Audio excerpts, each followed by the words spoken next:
श्री राम जय राम जय जय राम, श्री राम जय राम जय जय राम। उदित महीपति मंदिर आए, सेवक सचिव सुमंत्रु बोलाए। कहि जय जीव शीस तिन्ह नाए, भूप सुमंगल बचन सुनाए। जो पाचहि मत लागे नीका, करहु हर्षि हिय राम ही टीका।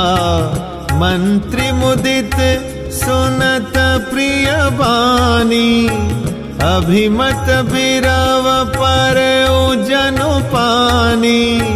विनती सचिव करहि कर जोरी, जियाहु जगत पति बरिस करोरी। जग मंगल भल काजु विचारा, बेगिय नाथ न लाई अबारा। नृपहि मोदु सुनि सचिव सुभाषा, बढ़त बोंड जनु लही सुसाखा। कहे भूप मुनि राज कर, जोई जोई आयसु होई। राम राज अभिषेक हित, बेगी करहु सोई सोई। राजा आनंदित होकर महल में आए और उन्होंने सेवकों को तथा मंत्री सुमंत्र को बुलवाया। उन लोगों ने जय जीव कहकर सिर नवाए। तब राजा ने सुंदर मंगलमय वचन सुनाए और कहा, यदि पंचों को ये मत अच्छा लगे तो हृदय में हर्षित होकर आप लोग श्री रामचंद्र का राज तिलक कीजिए। इस प्रिय वाणी को सुनते ही मंत्री ऐसे आनंदित हुए मानो उनके मनोरथ रूपी पौधे पर पानी पड़ गया हो। मंत्री हाथ जोड़कर विनती करते हैं कि हे जगतपति, आप करोड़ों वर्ष जिए। आपने जगत भर का मंगल करने वाला भला काम सोचा है। हे नाथ, शीघ्रता कीजिए, देर न लगाइए। मंत्रियों की सुंदर वाणी सुनकर राजा को ऐसा आनंद हुआ मानो बढ़ती हुई बेल सुंदर डाली का सहारा पा गई हो। राजा ने कहा, श्री रामचंद्र के राज्याभिषेक के लिए मुनिराज वशिष्ठ जी की जो जो आज्ञा हो, आप लोग वही सब तुरंत करिए। हर्षि मुनीस कहे मृदु बानी, आनहु सकल सुतीरथ पानी। औषध मूल फूल फल पाना, कहे नाम गनि मंगल नाना। चामर चरम बसन बहु भांति, रोम पाट पट अगणित जाति। मनिगण मंगल वस्तु अनेका, जो जग जोग भूप अभिषेका। वेद विदित कहे सकल विधाना, कहे रचहु पुर विविध बिताना। सफल रसाल पूग फल केरा, रोपहु बीथिन पुर चहु फेरा। रचहु मंजुमनि चौके चारू, कहहु बनावन बेगी बजारू। पूजहु गणपति गुरुकुल देवा, सब विधि करहु भूमि सुर सेवा। ध्वज पताक तोरण कलश, सजहु तुरग रथ नाग।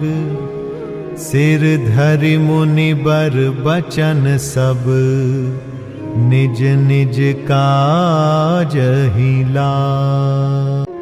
मुनिराज ने हर्षित होकर कोमल वाणी से कहा कि संपूर्ण श्रेष्ठ तीर्थों का जल ले आओ। फिर उन्होंने औषधि, मूल, फूल, फल और पत्र आदि अनेकों मांगलिक वस्तुओं के नाम गिनकर बताए। चंवर, मृगचर्म, बहुत प्रकार के वस्त्र, असंख्यों जातियों के ऊनी और रेशमी कपड़े, मणियां तथा और भी बहुत सी मंगल वस्तुएं जो जगत में राज्याभिषेक के योग्य होती हैं, सबको मंगाने की उन्होंने आज्ञा दी। मुनि ने वेदों में कहा हुआ सब विधान बताकर कहा, नगर में बहुत से मंडप सजाओ, फलों समेत आम, सुपारी और केले के वृक्ष नगर की गलियों में चारों ओर रोप दो। सुंदर मणियों के मनोहर चौक पुरवाओ और बाजार को तुरंत सजाने के लिए कह दो। श्री गणेश जी, गुरु और कुल देवता की पूजा करो और भूदेव ब्राह्मणों की सब प्रकार से सेवा करो। ध्वजा, पताका, तोरण, कलश, घोड़े, रथ और हाथी सबको सजाओ। मुनि श्रेष्ठ वशिष्ठ जी के वचनों को शिरोधार्य करके सब लोग अपने अपने काम में लग गए। जो मुनीस जेहि आय सुदीन्हा, सोते काजु प्रथम जनु कीन्हा। विप्र साधु सुर पूजत राजा, करत राम हित मंगल काजा। सुनत राम अभिषेक सुहावा, बाज गहा गह अवध बधावा। राम सीय तन सगुन जनाए, हर कहीं मंगल अंग सुहाए। पुलकित सप्रेम परस पर कहि, भरत आगमनु सूचक अहि। भय बहुत दिन अति अवसेरी, सगुन प्रतीति भेंट प्रिय केरी। भरत सरिस प्रिय को जग माही, इहै सगुन फलु दूसर नाही। राम ही बंधु सोच दिन राती, अंडनि कमठ हृदय जेहि भांति।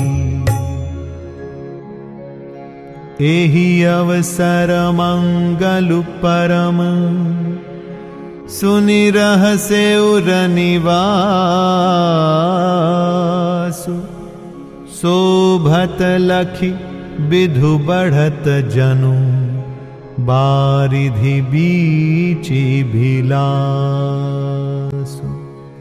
मुनीश्वर ने जिसको जिस काम के लिए आज्ञा दी, उसने वह काम इतनी शीघ्रता से कर डाला कि मानो पहले से ही कर रखा था।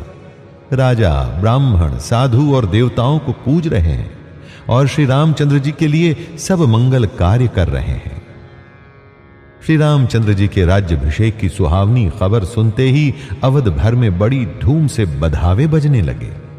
श्री रामचंद्र जी और सीता जी के शरीर में भी शुभ शकुन सूचित हुए। उनके सुंदर मंगल अंग फड़कने लगे। पुलकित होकर वे दोनों प्रेम सहित एक दूसरे से कहते हैं कि ये सब शकुन भरत के आने की सूचना देने वाले हैं।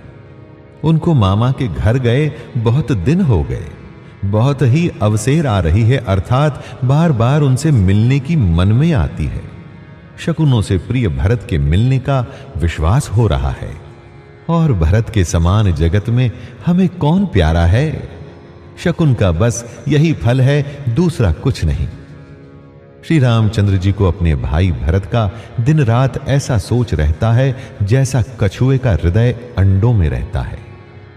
इसी समय ये परम मंगल समाचार सुनकर सारा रनिवास हर्षित हो उठा, जैसे चंद्रमा को बढ़ते देखकर समुद्र में लहरों का आनंद सुशोभित होता है।